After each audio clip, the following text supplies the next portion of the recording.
Hello, everybody.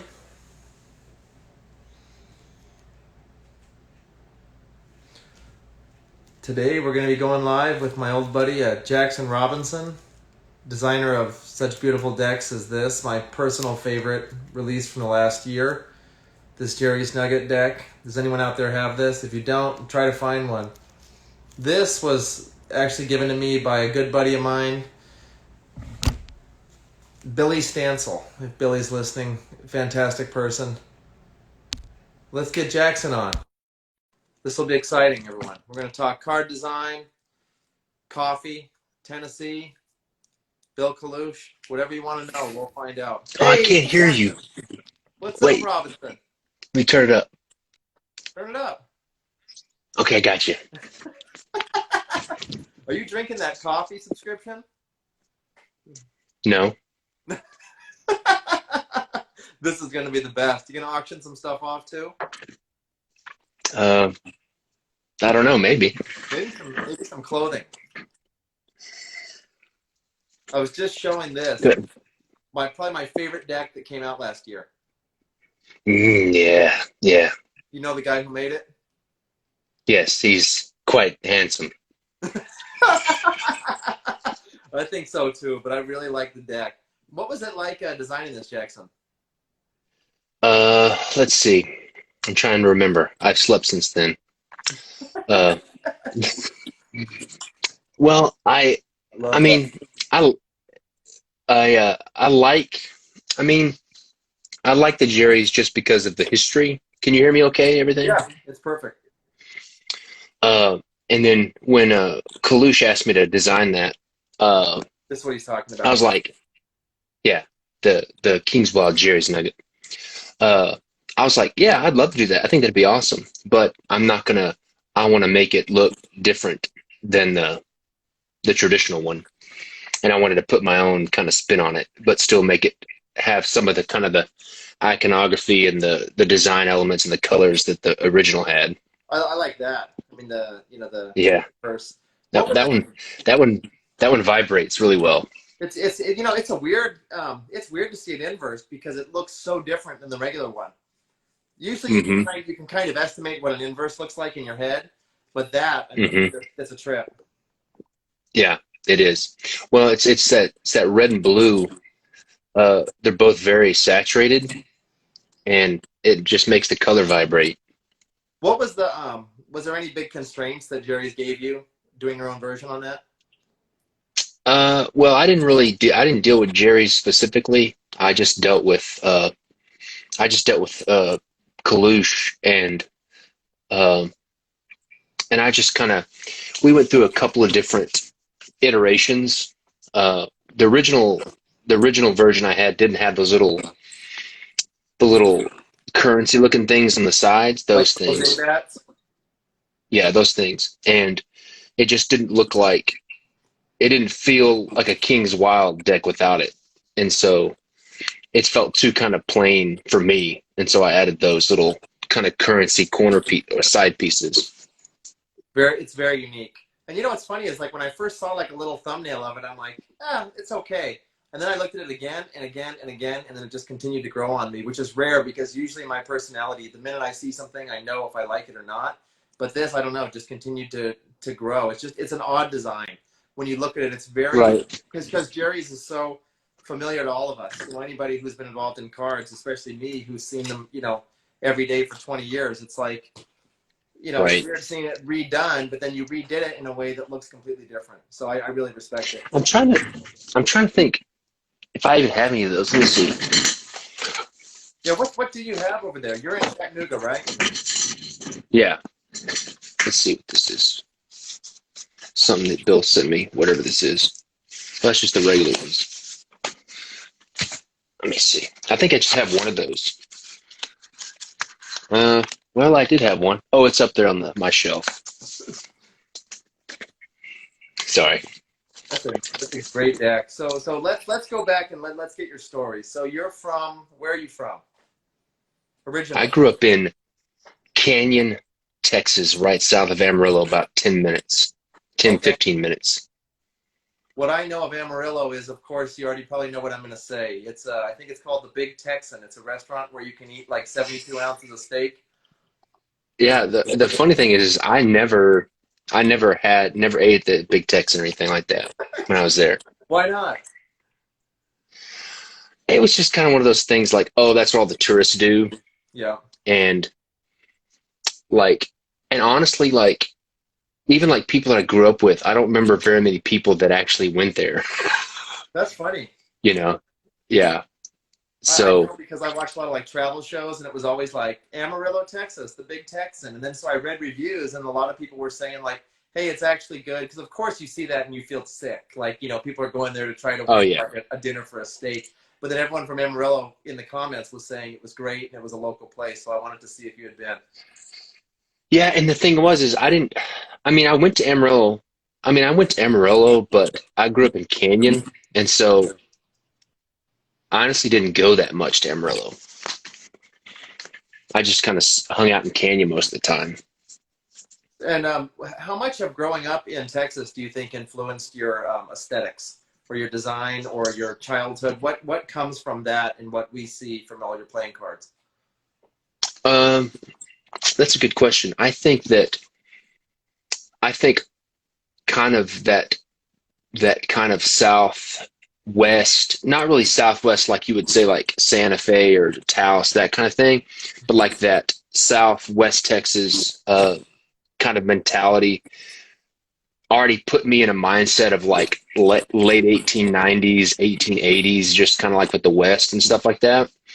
And so that naturally gravitated me towards like the engraving stuff and the Bureau of Engraving and Printing and that kind of thing. Uh, and then you know, more so when I was younger, I had a lot more Western influence, as in like cowboy Western, not just like Western culture.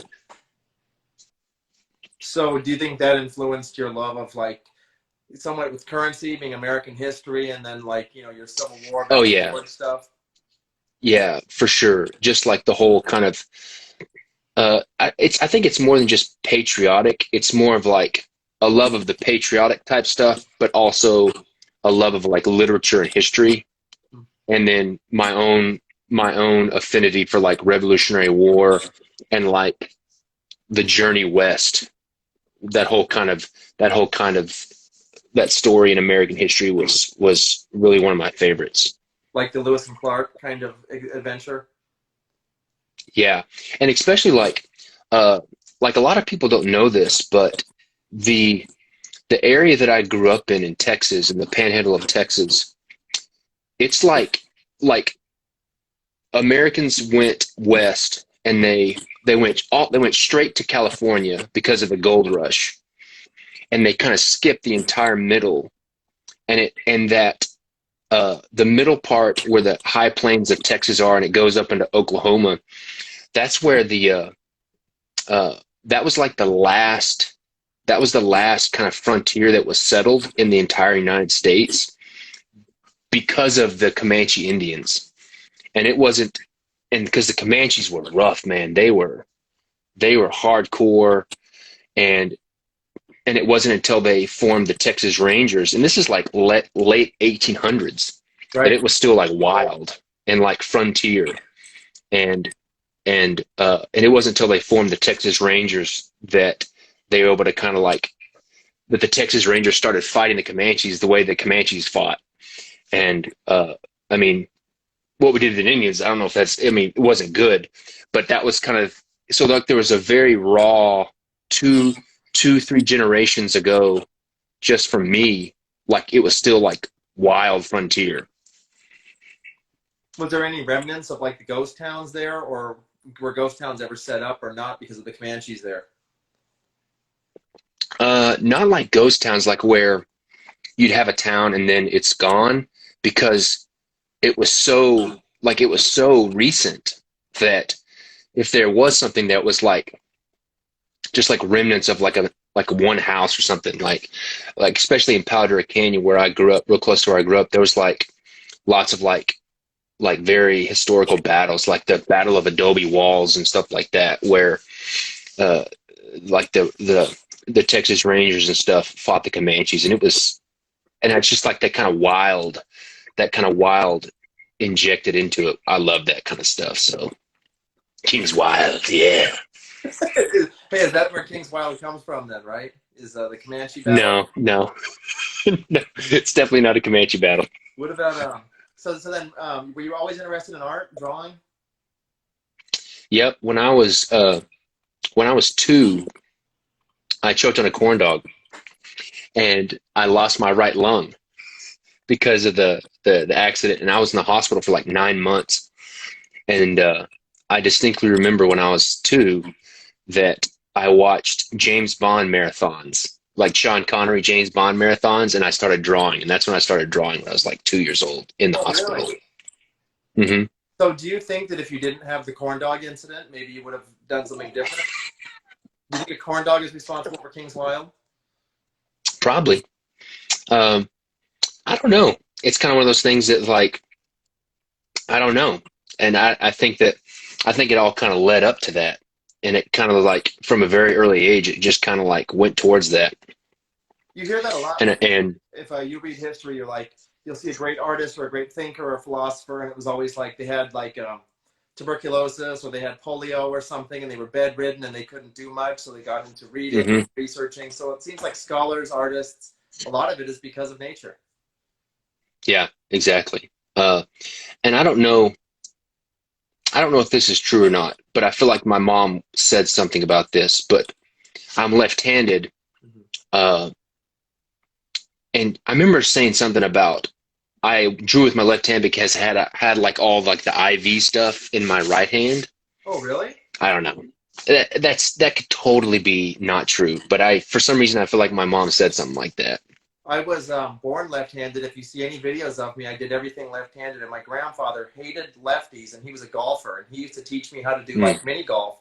And he used to trash talk me being left-handed and golfing left-handed. And he would say, "You goddamn lefties hit the ball into my lane all the time. We got to correct that." And then over time, I just started like doing it right-handed. But then I still do like half the things left-handed. And I'm like, I shoot yeah, arrows. I'm left-eyed, completely left-eyed, yeah, left-footed with soccer, only left-footed. But it's funny how like yeah. your early experiences. Did anyone try to convert you? Well, uh, nobody tried to convert me, but I think just because I have an older brother, so much of my stuff was hand-me-down. So the only thing that I do left-handed is draw. I throw a football, throw a baseball, catch a baseball, kick a soccer ball with all my right hand and right foot. The only thing I do left-handed is draw. That's bizarre. Now, what eye do you use if you're going to take a photo, like with an old camera? Let me see. I don't know. Let me Like you're see. hunting. My right eye. So you My hunt. right eye. If I hunt right-handed too. Like I Wow. mean, I shoot a gun right-handed. Wait. Is your trigger finger your right hand then? Right hand. Oh, because it's inverse for me, like on the video. So you just said you shoot it right-handed. I Oh didn't. yeah, yeah. This is my right-handed. Okay. Now, so then, did you go to art school? I think you went to college for art, right? I went to the University of North Texas to their art department. I majored in drawing and painting. Now, was that controversial when you sat and told your parents or anyone in town that you were going to go for art? Did they try to say a business degree? Um, oh, they weren't going to try to get me a business degree. I originally went in as a graphic designer, and after probably about a year in, I realized that that's not what I wanted to do. And I mean, I was already an art degree, and then I kind of had this big kind of like argument with my parents that I was changing from design. I mean, I was changing from an already a fine arts degree to an even more fine arts degree. And it's so it was kind of like, oh, you're drawing and painting now. It's like, okay, but it worked out. And when you were in college, did you have any idea that you would be doing playing cards, or what was your goal? I honestly, when I was going into college, uh, originally I wanted to go to like 3D animation. So it was like right in the beginning of like Toy Story and all that kind of like 3D stuff. And I wanted to go and like be like a 3D animator, 3D like a 3D artist. But then the schools that had that program were like private school art schools that were just way too expensive, and so I just kind of got rid of that idea. What now? Do you like creating in the 3D world? Because that's like quite different for me. Looking at like my neighbor, or, I went to film school, so like I was around a lot of people doing special effects and working for like I Hmm. think there was Weta at the time, did like Lord of the Rings stuff, and looking at that stuff for me, it's just I can't figure it out. Like I'm not really good in that 3D space. Yeah, I love it. I mean, that's what I did for, I mean, for 10 years after I got out of college was basically, I graduated college, you know, didn't really learn anything in college. And then I basically taught myself 3D and like digital sculpting and stuff like that. And then I worked professionally as like a freelance 3D illustrator for a decade. And then I got into games. And then I was like a designer and art director in video games. So for a decade, all I did was 3D stuff. I mean, just like three-dimensional illustration. But when you start learning something, you're saying you taught yourself 3D stuff. Are you intimidated at first? Are you afraid of failure, or do you go in and just you don't care and you get to work? No, it's I if you aren't screwing up all the time and if you're not losing all the time, you're not doing anything. And like I get more scared and more nervous if I'm not screwing up because if I'm not screwing up, then I'm just kind of being repetitive in what I already know and the skills that I already know. And so that's what I get scared when I'm not screwing up and like everything's going good because then I'm just kind of like, oh, I'm just kind of doing the same old thing. And that's what everybody else does. I mean, not everybody else. I don't want to if everything's going good, then that means I'm not doing what everybody else is not doing. And I don't want to be that. I don't want to be there. So you like the chaos. You like doing all sorts of different stuff Oh and yeah. figure it out. Yeah. Oh yeah. It's kind of this funny, my wife kind of makes fun of me sometimes, but we have this thing. I mean, we've been married for almost 18 years and like basically every 2.5 to 3 years, I basically completely switch. I don't necessarily switch industries, but a lot of times I did, but every like 2.5 to 3 years, I'll kind of like turn things on its head and try to, and basically like tear it all down and start back up again. Now, why do you think that is? I don't know. But for a long time in the beginning, like I would get a lot of pushback from like family and stuff and saying like, well, you gotta settle down. You gotta start doing, you gotta quit moving around and you gotta quit changing stuff. And then I just like started to learn that like, that's who I was. And like, that's the only way I could function is doing it like that. And then I just embraced it and I was like, let's do it and figure out it's a game and just a ride that we do. Uh, and so I just kind of embrace that now. And is your And life the end of this year is kind of, about 2.5, 3 years ago is when I started the subscriptions, the playing card subscriptions. I was kind of at a point where like, oh man, how am I going to change this up? I got to change this up. I'm not inspired by playing cards anymore. And then we started the subscriptions. And then now it's 2.5, 3 years after we've started the subscriptions. So at the end of this year, we're already planning and stuff and how we're going to like tear it down and start back again. so I want to really get into subscriptions because I was just thinking today about how bizarre that is. Like subscriptions for card decks. If I would have said this like 10 years ago, people would say, "Get out of here! Subscriptions. That's Just ridiculous." But you've proved just wait till that the, it's not just wait till the end of this year. ridiculous. You got a lot going on. Sorry, I didn't mean, well, if you think the subscriptions are interesting, uh, just wait. It's gonna be crazy. Well, so you're in art school, you're at college, you're going artsy fartsy, you're doing your pottery stuff, you're not learning much. Then somehow you teach yourself video games. You end up in Los Angeles, I think, right? Didn't you live in Inglewood?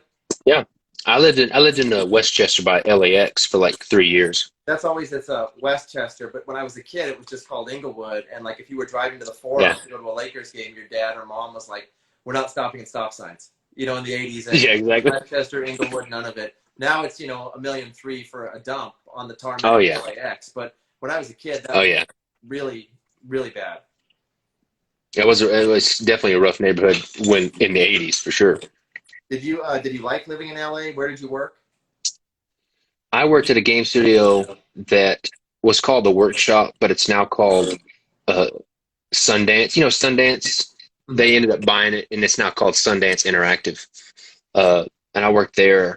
I was a concept artist, then I was a character artist, then I was an art director. I worked there for like 3.5 years.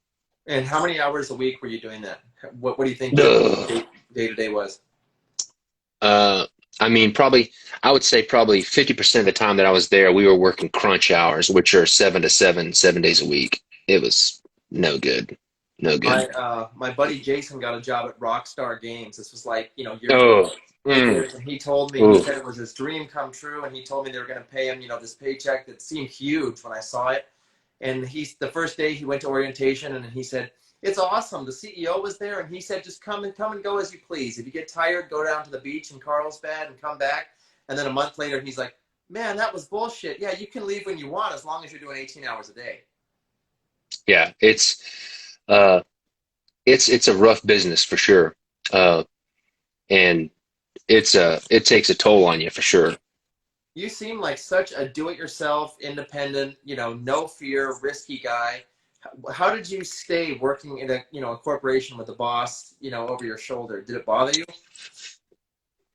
Um, well, luckily, where I worked, I had a really good boss. I had a really good GM, and and especially when I started doing like the playing card Kickstarters, because my first two Kickstarters were while I worked at that studio, and it wasn't like where I was like hiding my freelance work or the Kickstarters from my boss. Like his name was Chris.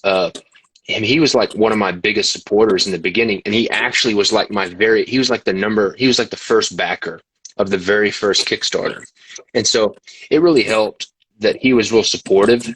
Uh, and when we did the second Federal 52 project, and it was funded really quickly. Basically, he was right there with me because I launched it while I was at work, and he was right over there on my shoulder, and he like we launch it and it gets funded like in a couple like 50 minutes, and I look at him and he goes, "So when are you gonna put in your 2 weeks notice?" And he was totally and he was totally cool about it, and he's supported me ever since, and he's always checking on me how I'm doing, all that kind of stuff. So Are you still in LA? yeah, they're still in the same building in Marina Del Rey. So what was the answer? So how long was it before you put in your 2 weeks? It was like 2 weeks. Yeah, it was that fast. But it's amazing that you thought you could make a career out of it. I mean, we know now that you did, but at the time, just doing a couple Kickstarters, I mean, to think that you could keep going. Well, at the time, I mean, it, at the time it was kind of like it was just me. And when we moved back to Texas, we basically we like stayed with family for like a good 6, 7 months, and so the first 7 months of King's Wild, we had very little, debt, and I was able to actually use the money that we raised from the Kickstarter to like really get it going and not have to do anything else. And I think that that's really what, without using the pun, but that's really what kickstarted me being able to not do anything else but just focus on playing cards. That's amazing. But was there a big learning curve for you? Like, did you get in and like want to learn the history of playing cards or cardistry or like? I didn't get into the history until I went to the first 52 plus Joker convention.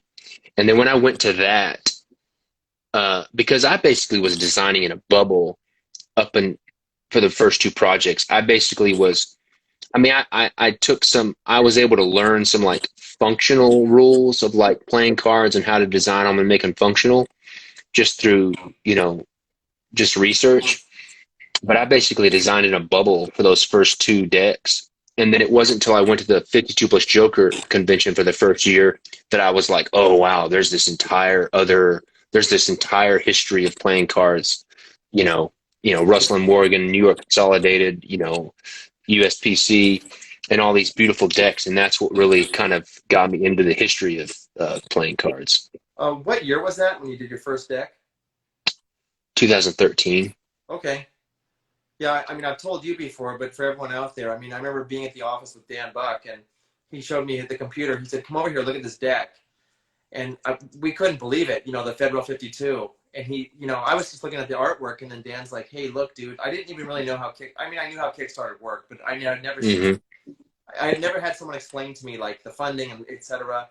And Dan Buck was like, "We got to get this guy to do a deck with us, like, right now. Look at this deck. We're going to get it." They had, like, 20 ideas that we were, like, all bouncing off and this. And I think they had met up with you, but I think the project, like, timing didn't work out. Right. And unfortunately, I still haven't done a deck with the Bucks yet. Well, that's going to change. But here's, you got a question here. How did you decide to pick playing cards? Why not stick to T-shirts? I like the only reason why I did my very first 2 Kickstarters were T-shirts, and that's how I came up with the King's Wild logo. It was originally a T-shirt design, it originally was a skateboard deck design that became a T-shirt that ended up becoming my logo. But honestly, I moved to playing cards because, I mean, without sounding like a money grabber, like, I realized that I could. My whole goal with doing Kickstarters in the beginning was to pay off debt so I could move from Los Angeles back to Texas. And it wasn't like, oh, I want to do Kickstarters to start my own company, or do a Kickstarter to start my own playing card company. It was, I want to do Kickstarters to earn some extra money so we can start paying off some debt. And so I did 2 Kickstarters that were T-shirts, and I raised a couple of $1,000s per project. And then I saw the miscellaneous goods deck on Kickstarter, and I was like, oh, this raised $144,000, and I was like, I could design that. Let's do this. And then it was literally, I had not thought about it, and then I saw that deck, and I was like, I could do this. And like literally 2 weeks later, I started designing playing cards for the first time, and then in about a month we had the Federal 52. And how long? And it was a month, you said? About a month to do that first one, and but it was solely out of a necessity for me to earn some extra money to pay off debt so I could move back to Texas. It was like school debts and stuff? No, it was just expensive living in California, and I was a good old Texas boy where everything was really cheap. Moving out to California, I was like, this ain't working. Yeah, it's funny how, because my wife didn't work, and we were having we were having kids and everything, and so. Well, yeah, it's funny how currency is a state of mind. Like, you'll have all these people in California, and everyone, is just kind of used to it, and then they move somewhere else, and they're like, oh, it's so cheap. We have so much more, expendable income. And then you'll have people move from overseas to California, and they're like, oh, $1 million too, that's nothing. That's nothing compared to Shanghai. Yeah, that's crazy. It's all relative. Oh, yeah, it's crazy. Yeah. What are my top 3? What are my 3 pieces of advice for a new playing card Kickstarter project? This is my own advice. Don't try to overcomplicate it. Just make a deck, and like, even if it's like your funding goal is like $300, and you want to make 10 decks and print them at MPC, do that, because if you do that and you get it successful and you get it produced, you are now a playing card designer. There's so many people that want to be playing card designers that are like, oh, I'm going to toil over this design for years and years, and it's going to have foiling and embossing, and it's going to have, lotion inside the card. And they just and they never make it happen. And they never become playing card designers because they try to go from nothing to let's do everything on my first project, when you should just take a rider back deck and then change the colors, make kind of a cool tuck box, and try to print some. I mean, you probably can't print 5 of the rider backs, but you kind of think you get my point. So And then also it's like, are go there ahead. are there decks that you look back at now and you're like, what was I thinking? Or like, Martin Scorsese, the film director, he said that when he watches his old work, he has two reactions. One was, wow, I was so much better then. Or two, what was I thinking? So he said it's always negative when he looks back, no matter what. Um, I think it's both. I have good memories, and I have like, oh, what the heck was I thinking? Uh, the it's just depends. It depends on which deck it is. Like a good example is like the original Federal 52. Uh, like we're reprinting that this year for the first time since we did it in 2013. And as I open the artwork back up and like getting it all ready to reprint, um, I was like, man, this this is pretty. There's like I've come a long way and learned a lot about playing cards since that. And then I had the I I I kind of instinctively wanted to like change the stuff that I didn't like or um, to go back and change it. But then I was like, okay, this is my very first deck of cards. Um, I want to just print it the way it was originally, and so I ended up not changing it. But there's so many things about like that deck that I would go back and change if I was going to do it again. But I have 20 more ideas that are new that I've never done that I can spend that kind of mental bandwidth on uh, than to go back and change that one. Well, the reason why it's a great deck is because you didn't have advice for it. Like, I think now we're living in a culture of advice. Like, if you want to go check the mail, you're going to look at YouTube video, how to check the mail the best way. And Yeah, yeah, now, like everything is just advised so much that people are just like, putting all of these ideas into one. Like, okay, he says I should do this or this or this, but it's kind of better when you're just in a bubble.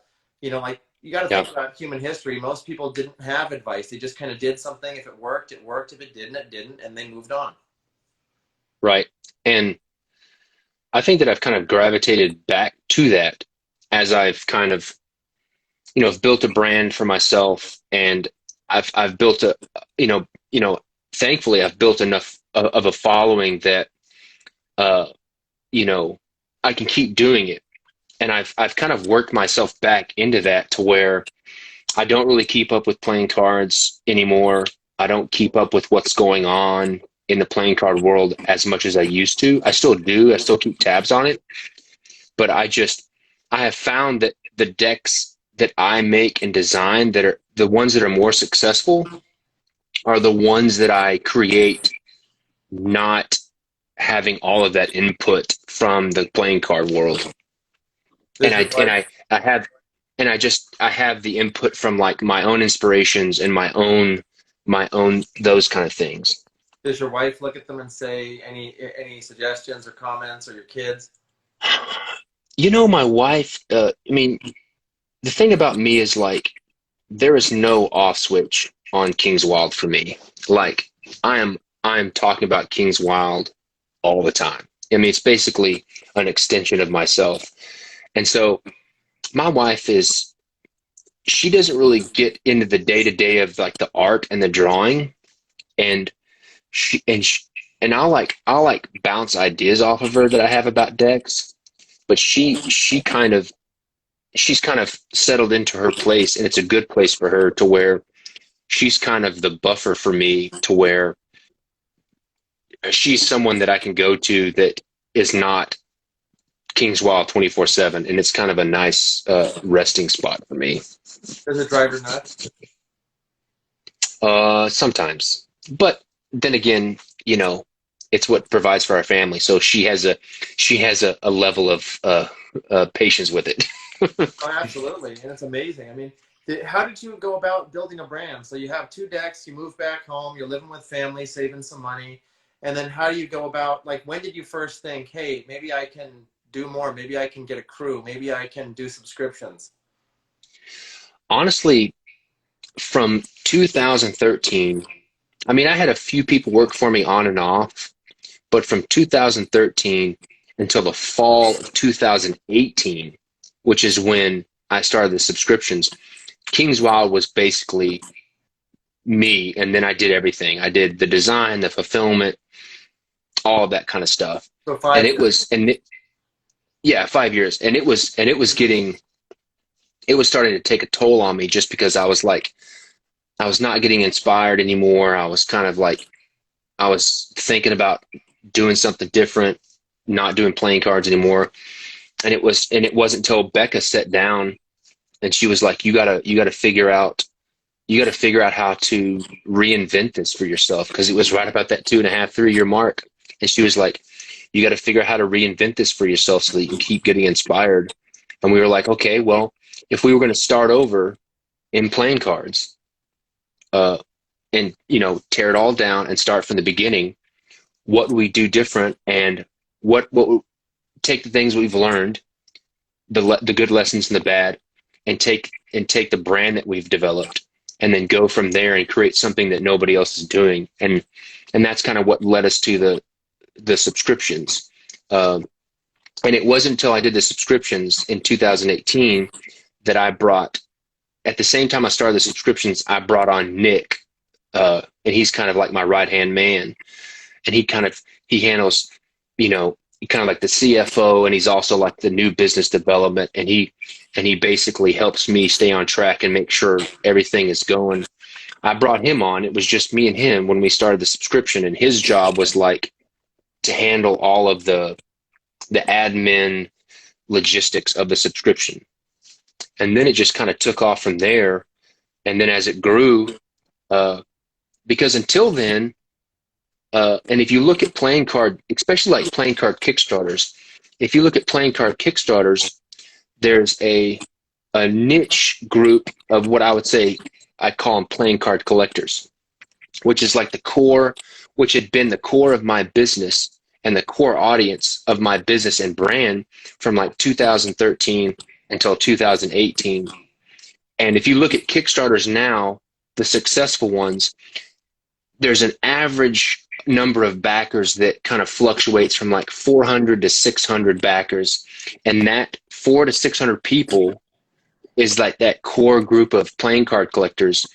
And I knew that if I just stayed within that, I would never be able to grow my business. And I had to figure out a way to go from that core group and then be able to reach people that knew nothing about playing cards. And then because my goal was to reach people outside of that little circle, because I was just hitting a ceiling and I couldn't go above it. So there was no room for growth. And so the focus of the subscriptions were to reach people outside of that and then make those people become King's Wild collectors, not just playing card collectors, but King's Wild collectors.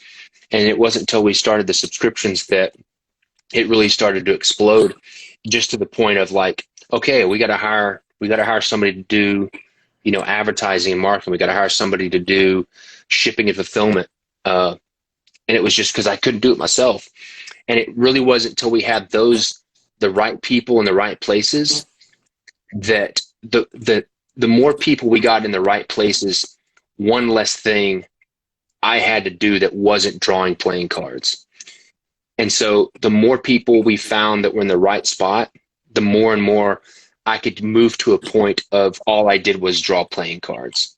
And so that kind of led to, not only is the King's Wild machine more efficient, but I'm able to pour on the gas in terms of like drawing and output of work, because all I'm doing is drawing and designing playing cards. And so that's really kind of the secret sauce for us was of how we were able to grow, was I was able to really lead forward with producing the work that fed the back end of the fulfillment and all that kind of creative stuff.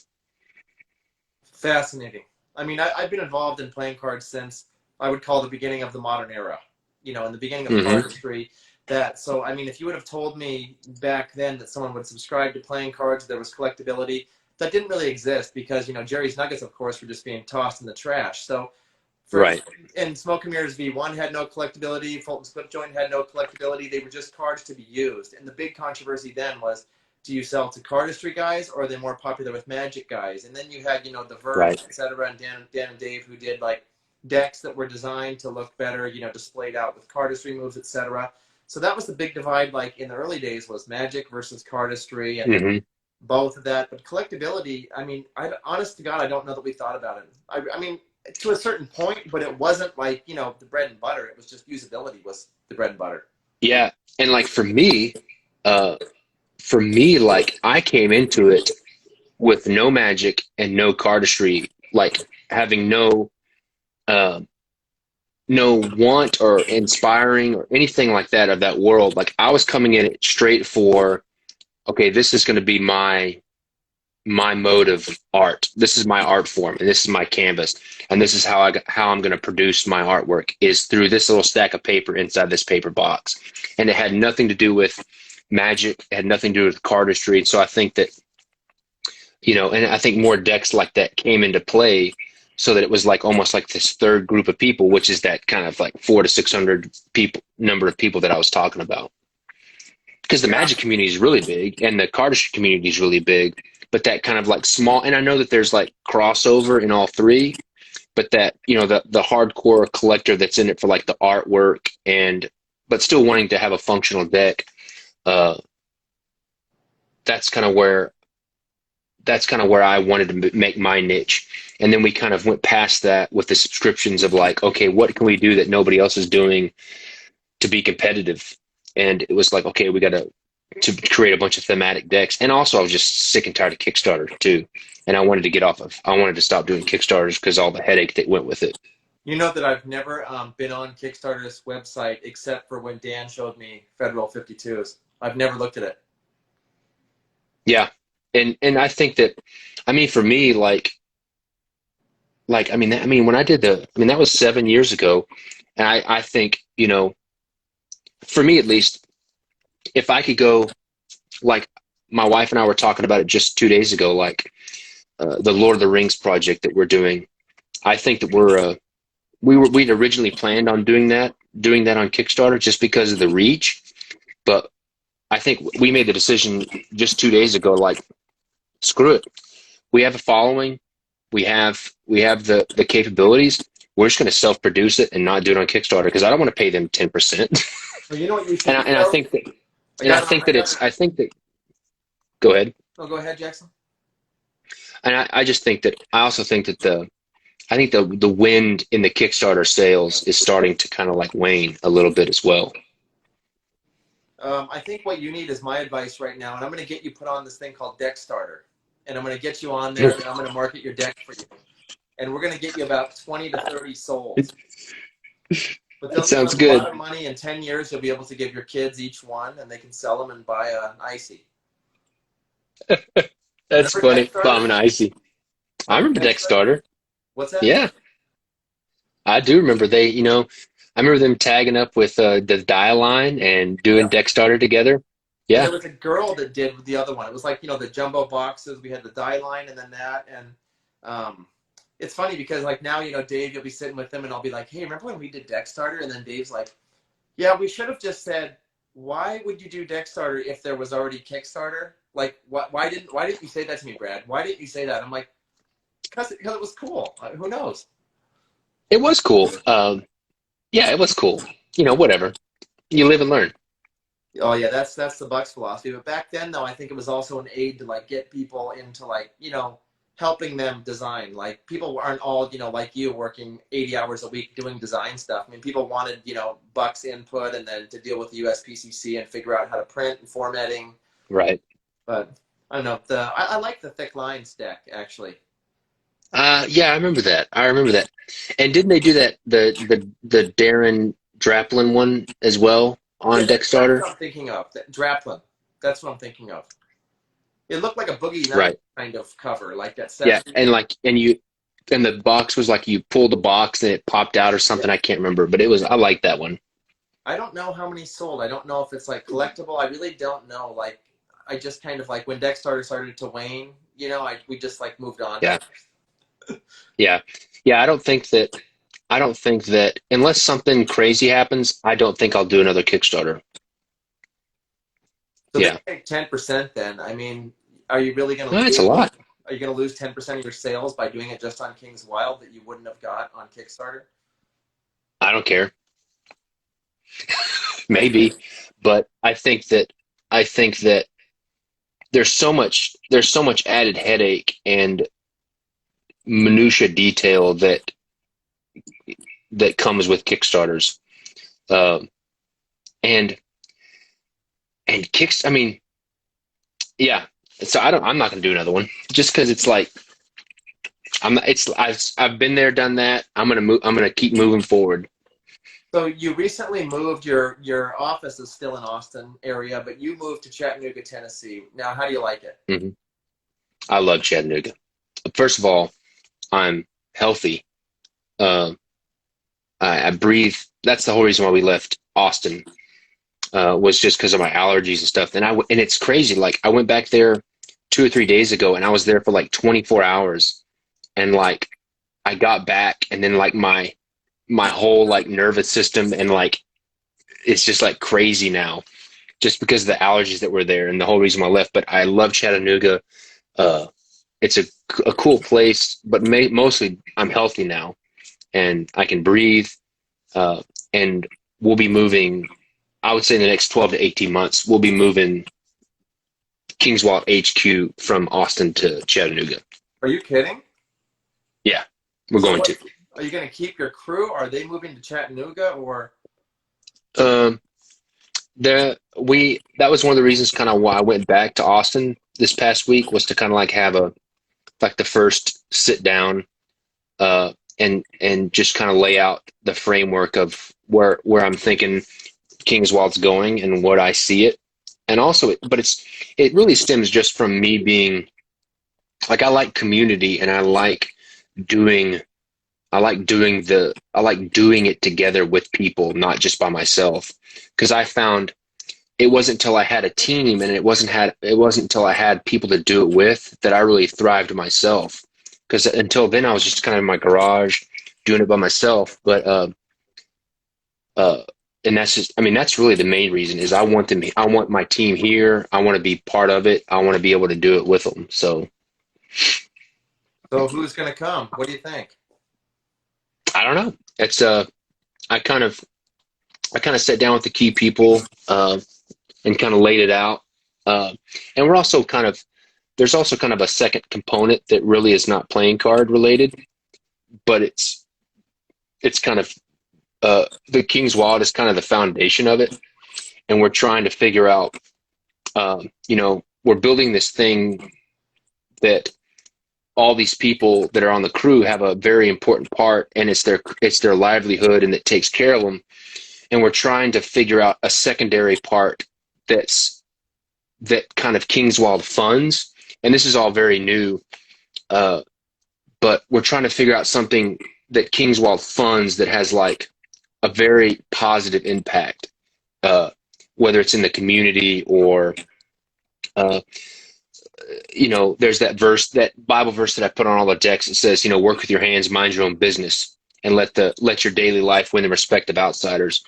And we're trying to we're trying to create something that's like a wood shop, a metal shop. I don't know. It's just something creative where I get to work with my hands and create things, and then I can build relationships and community with people that want to learn how to make things and be creative and do it in a way that's you're not sitting behind a video game, you're not sitting behind a TV, you're getting outside, you're building a relationship with people, and King's Wild is going to like fund that whole kind of venture, and that'll be a very kind of like hyper local community driven kind of thing.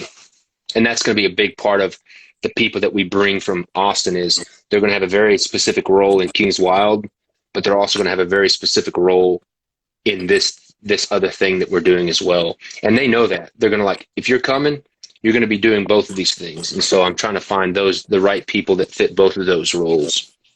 What about coffee? I see like you talking about coffee now. Oh yeah, I love coffee. I've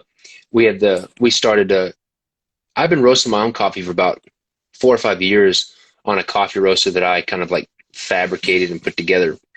Uh, and I just like coffee, and like I can't stop the entrepreneur, like that thing that gland in my brain. And so I like coffee, and I have a bunch of people that like coffee too that that are my followers. And so I was like, oh, I roast coffee. I'll start selling it.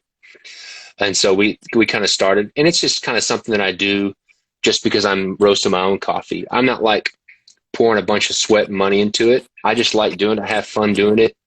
And, people are buying it. I mean, it's not like, it's not going to revolutionize coffee or anything, but I think chock full of nuts did that. Because, but no, I didn't know you were roasting it. I thought that like you had moved there and you were going into this coffee shop all the time, and I thought maybe they were like no, making coffee for you. I had no idea. no, I roast it. I roast it myself. And how long did it take you to get to where you actually made coffee that you thought, this is better than what I'm buying? Uh, 3 weeks. Is it that simple, you think? Absolutely. Most coffee is really crappy. It's not very hard to make. It's not very hard to make. I mean, but I'm not some like bouge coffee snob. Like I'm very easily pleased with coffee. So it's not like I have to like get this $30, bat pooped bean that that came from, whatever. I like making it myself. It's a lot cheaper, and I drink a lot of it. So How many it was cups a just day? it was just natural. I probably drink two lattes in the morning, and latte is just basically espresso and steamed milk. I'm not putting like a bunch of sugar in it. I don't put any sugar in it. I probably have two of those in the morning, and then 2 or 3 cups throughout the day. Yeah, me But too. but as I've got older, I don't drink coffee like after 7 or 8 because I'll have like the fidgets at night and not be able to sleep.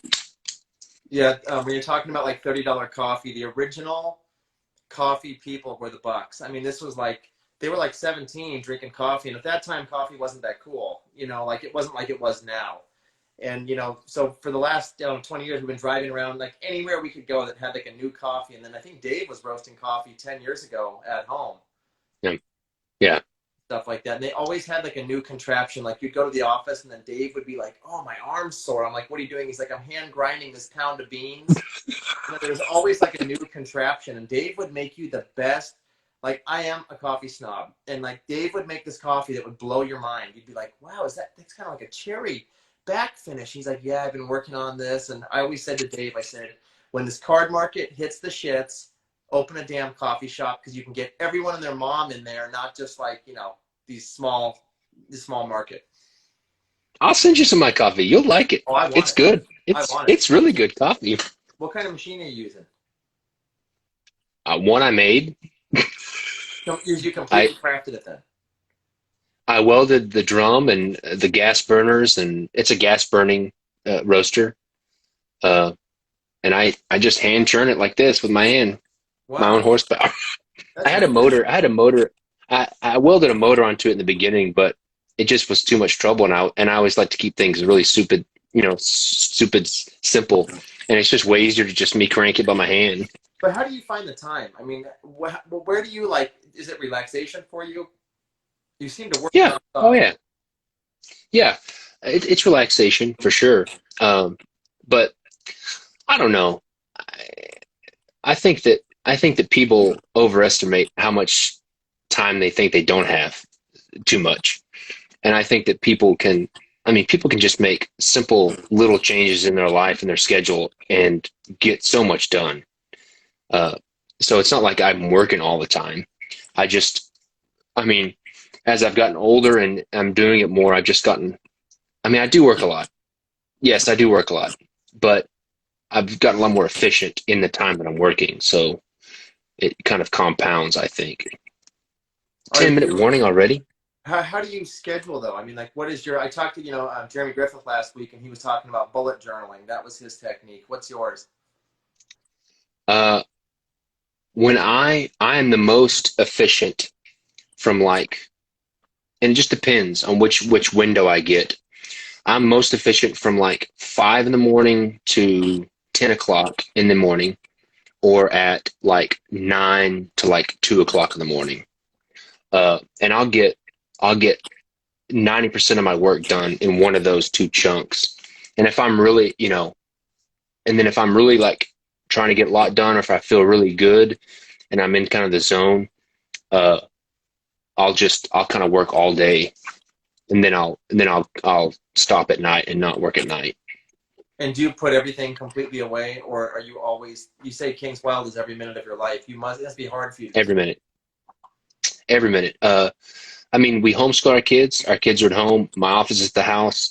I mean, there's a lot of distractions. But I mean, I just kind of learned to like deal with it, and it's just now kind of come part of my thing. But that's kind of why I get up so early, is because if I get up at 5 o'clock in the morning, I can work till 8:30, 9 o'clock until somebody wakes up. So Yeah, I know what you mean. I was laying out this book in InDesign all week, and I was like, if I woke up at like even like 6, I could get going, for 3 solid hours where it's just silent, and then after that, oh yeah, you lose oh it. yeah, yeah. I mean, if I got up at 4 in the morning, I mean that's early.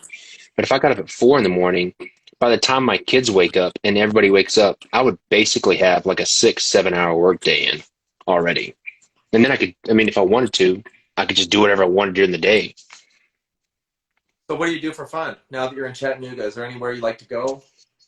Yeah, I design playing cards for fun. No, it's funny. I like I like machines and mechanical stuff. Mhm. Uh, I like I like making stuff. I like building like clocks, wooden clocks. I'm working on it now. It's right here. Let's see. Wow. Do you have a wood Yeah, shop? that's Lewis. No, I just got this little table right now that I do it. How long does that take? Uh, the it's just lots of filing and sanding. I That's like like so, therapy. huh? It's like therapy. Oh yeah, very much therapy, and it's very, very monotonous. The same kind of repetitive motion. I love that kind of stuff Same here. because it allows me to like not have to think about it, and I can just kind of like do it. Uh, but I mean, I like drawing playing cards, and like if I'm not drawing playing cards, I'm not doing what I like to do, you know? And playing cards are like my hobby. That's what I do in my spare time.